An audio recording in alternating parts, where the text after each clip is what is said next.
चंद्रपुर में जो हुआ वही आज महाराष्ट्र की राजनीति का स्थायी स्वभाव बन चुका है। कांग्रेस और उद्धव ठाकरे गुट शिवसेना यूबीटी के बीच चुनाव से पहले तल्खी, अलग अलग लड़ने के ऐलान और तीखी बयानबाजी, और फिर नतीजों के बाद वही पुराने साथी, वही मातोश्री, वही सत्ता का फॉर्मूला। यह बताता है कि राज्य की राजनीति में गठबंधन अब भरोसे पर नहीं, मजबूरी पर टिके हैं। महाविकास अघाड़ी पहले ही वैचारिक से ज्यादा रणनीतिक गठबंधन रहा है। लोकसभा और विधानसभा चुनावों में साथ आना, फिर निकाय चुनावों में अलग अलग राह पकड़ लेना और जरूरत पड़ते ही फिर से गले मिल जाना, यही पैटर्न अब नया नहीं रहा है। कांग्रेस की दुविधा है, एक का चलो बनाम सत्ता की हकीकत। दरअसल चंद्रपुर में कांग्रेस का इकला चलो प्रयोग दरअसल पार्टी की राज्यव्यापी असमंजस को उजागर करता है। एक तरफ कांग्रेस खुद को एमवीए में जूनियर पार्टनर मानने से इनकार करना चाहती है, वहीं दूसरी तरफ जमीनी हकीकत यह है कि स्थानीय स्तर पर बिना सहयोग सत्ता तक पहुंचना काफी मुश्किल हो रहा है। त्रिशंकु जनादेश ने कांग्रेस को आईना दिखा दिया। न सिर्फ बहुमत से दूरी बल्कि पार्टी के भीतर गुटबाजी ने हालात और बिगाड़ दिए। नतीजा, बीजेपी को रोकने और अपनी साख बचाने के लिए वही गठबंधन जिसे कुछ दिन पहले त्याग दिया गया था। उद्धव ठाकरे गुट के लिए यह डील सिर्फ समर्थन नहीं बल्कि राजनीतिक पुनर्स्थापन का मौका है। सत्ता से बाहर रहने के बावजूद वे कांग्रेस को याद दिलाने में कामयाब रहे कि महाराष्ट्र में बीजेपी के मुकाबले एमवीए के बिना कोई विकल्प नहीं है। 2.5 साल का मेयर फॉर्मूला और स्थायी समिति में हिस्सेदारी यह दिखाती है कि उद्धव गुट अब भावनात्मक नहीं, ठंडे दिमाग से सौदेबाजी कर रहा है। यह वही राजनीति है जो वे राज्य स्तर पर भी अपनाना चाहते हैं, जहां कम सीटों के बावजूद निर्णायक भूमिका बनी रहे। इस पूरी कहानी का सबसे बड़ा अदृश्य किरदार बीजेपी है। कांग्रेस और उद्धव गुट की सारी तल्खी, सारे आरोप प्रत्यारोप बीजेपी के डर के आगे फीके पड़ जाते हैं। संजय राउत का बयान, अगर हम साथ नहीं आए तो बीजेपी फायदा उठाएगी, असल में एमवीए की राजनीति का सार है। महाराष्ट्र में आज गठबंधन भाजपा विरोध के इर्द गिर्द बनते बिगड़ते हैं। विचारधारा बाद में आती है, पहले सवाल यह होता है बीजेपी को कैसे रोका जाए। हालांकि शीर्ष स्तर पर समझौता आसान दिखता है, लेकिन चंद्रपुर ने यह भी दिखाया कि कार्यकर्ता स्तर पर दरारें गहरी हैं। चुनाव के दौरान एक दूसरे के खिलाफ लड़े लोग अचानक साथ काम करने को मजबूर हैं। यह विरोधाभास आगे चलकर एमवीए के लिए चुनौती भी बन सकता है, खासकर नगर निकाय और विधानसभा चुनावों में।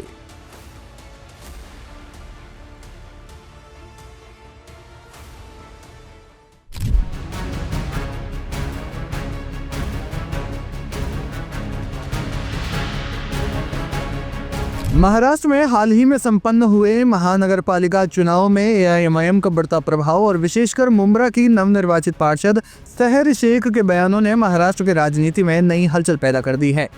सहर शेख न केवल अपनी जीत के लिए बल्कि चुनावी नतीजों के बाद अपने तीखे तेवरों और समर्थन के सवालों पर दी गई प्रतिक्रिया के कारण राष्ट्रीय स्तर पर सुर्खियों में है। हाल ही में संपन्न हुए ठाणे महानगर पालिका चुनाव में असदुद्दीन ओवैसी की पार्टी एआईएमआईएम ने न केवल अपना खाता खोला बल्कि 5 सीटें जीतकर स्थानीय राजनीतिक समीकरणों को बदल दिया। मुंब्रा में वार्ड संख्या 30 से जीतकर आई 29 वर्षीय सहर शेख इस समय पार्टी का सबसे चर्चित चेहरा बनी हुई है। उनकी जीत को दिग्गज नेता जितेंद्र आव्हाड के गढ़ में एक बड़ी सेंध के रूप में देखा जा रहा है। जीत के बाद जब सहर शेख अपने समर्थकों के साथ पंजीकरण के लिए पहुंची तो सबसे बड़ा सवाल ये था कि क्या एआईएमआईएम सत्ता बनाने में किसी गठबंधन का हिस्सा बनेगी।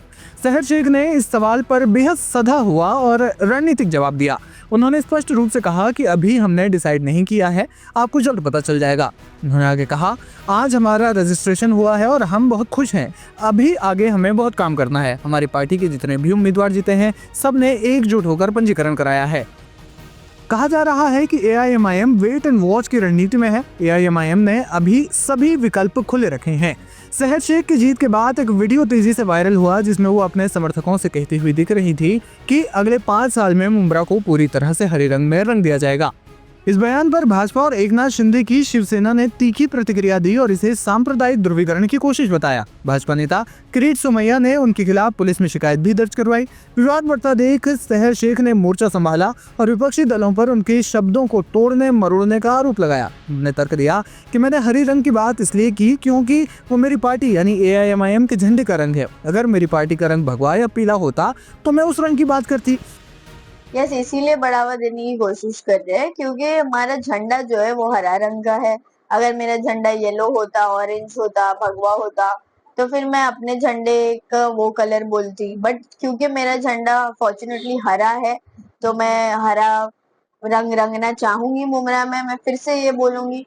और ये पार्टी लेवल पॉलिटिक्स पे बात की गई थी। अब इसको ऑपोजिशन ने रिलीजियस पॉलिटिक्स जो वो खेलते हैं ना, उन्होंने इसको कम्युनल पॉलिटिक्स बना दिया। ये किसी कम्युनिटी से कोई कलर का लेना देना नहीं है। ये अब हमारे संविधान में असंवैधानिक चीजें तो करते आए हैं, बट ये हमारे संविधान में किधर नहीं लिखा है कि कौन सा कलर कौन से रिलीजन का है, या कोई कलर इसका ही होना चाहिए या वो कलर उसका होना चाहिए। सब कलर सबके है। रेनबो में कितने कलर होते हैं वो सब सबके अपने अपने लेके बैठ जाए, क्योंकि इंडिया में भी बहुत सारे धर्म और जात है, तो सब क्या एक एक कलर डिसाइड कर लेंगे, चॉकलेट ब्राउन कलर उसका, पिंक कलर उसका, येलो उसका, नहीं, सब कलर सबके हो। तो ये जो चीज है आप फैलाने की कोशिश कर रहे हो, इसको बंद करो। कम्युनल पॉलिटिक्स और रिलीजियस पॉलिटिक्स खेलना बंद करो। अगर मेरी सोच सेक्युलर है तो मैं कम्युनल स्टेटमेंट्स कभी नहीं दे सकती। ये प्योरली पॉलिटिकल और पार्टी लेवल पे बोला गया स्टेटमेंट था कि मुझे मुमरा से 25 की 25 सीटें चाहिए, ये उसके लिए बोला गया था। उन्होंने स्पष्ट किया कि उनका उद्देश्य मुमरा की सभी 25 सीटों पर AIMIM का कब्जा करना था, न कि किसी समुदाय को निशाना बनाना। विवाद को शांत करने के लिए उन्होंने बाद में एक लिखित माफीनामा भी दिया, जिसमें उन्होंने कहा कि वो तिरंगे के लिए जिएंगी और तिरंगे के लिए मरेंगी। उनका इरादा किसी की भावनाओं को ठेस पहुंचाने का नहीं था। सहर शेख का राजनीति में आना महज एक इत्तेफाक नहीं है। वो पहले शरद गुट की NCP में थी, लेकिन टिकट न मिलने के कारण उन्होंने पाला बदला। उनके पिता यूनुस शेख, जो कभी जितेंद्र आव्हाड के करीबी माने जाते थे, अब आव्हाड के कट्टर राजनीतिक विरोधी हैं। सहर ने अपनी जीत के बाद विरोधियों पर तंज कसते हुए कहा कि उन लोगों के घमंड की धज्जियां उड़ गई है जिन्हें लगता था कि हम उनके मोहताज हैं। बता दें कि ठाणे में एकनाथ शिंदे की शिवसेना ने शानदार प्रदर्शन किया है। पार्टी ने एक तरफा अंतर से 131 में से 75 सीटें जीत ली। इसके अलावा भारतीय जनता पार्टी ने 28 सीटें, शरद पवार गुट की NCP ने 12 सीटें और अजीत पवार गुट की NCP ने 9 सीटें जीती। AIMIM ने 5 सीटें, शिवसेना UBT ने 1 सीट और अन्य या फिर निर्दलीय उम्मीदवारों के खाते में 1 सीट गई। वहीं कांग्रेस का ठाणे में खाता नहीं खुल पाया। ठाणे में अपना मेयर बनाने के लिए किसी भी पार्टी को 66 सीटें चाहिए होती है। अब क्योंकि एकनाथ शिंदे की शिवसेना ने अकेले अपने दम पर 75 सीटें जीत ली है, तो जाहिर तौर पर मेयर उन्हीं का बनेगा और BJP NCP सहयोगी पार्टियां बनकर रहेंगी। इस तरह महायुति को 112 सीटें मिली है। फिलहाल देखना दिलचस्प होगा कि AIMIM किसका साथ देती है।